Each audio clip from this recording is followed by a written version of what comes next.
દાંતીવાડા ડેમમાં પાણીની આવકમાં ઘટાડો જોવા મળ્યો. બનાસકાંઠા જિલ્લાના દાંતીવાડા ડેમમાં પાણીની આવકમાં ઘટાડો થયાના મહત્વના અપડેટ. તારીખ 30/8/2025 શનિવારના બપોરે 2:30 કલાકના મહત્વના અપડેટ.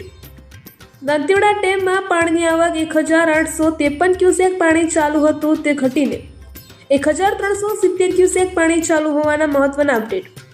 દાંતીવાડા ડેમમાં પાણીની સપાટી 581.55 ફૂટ હતી તે વધીને 582.40 ફૂટે પહોંચી હોવાના મહત્વના અપડેટ. પાણીનો સંગ્રહ 44.47% હતો તે વધીને 46.24% થયાના મહત્વના અપડેટ. દાંતીવાડા ડેમની ભયજનક સપાટી 604 ફૂટ જેટલી છે. આ હતા દાંતીવાડા ડેમના આજના મહત્વના અપડેટ. તાજા અને મહત્વના અપડેટ જોવા માટે PHN ન્યૂઝ ચેનલને સબસ્ક્રાઇબ કરો, લાઇક કરો અને શેર કરો. Bureau report Pradhansinh Parmar, Banaskantha.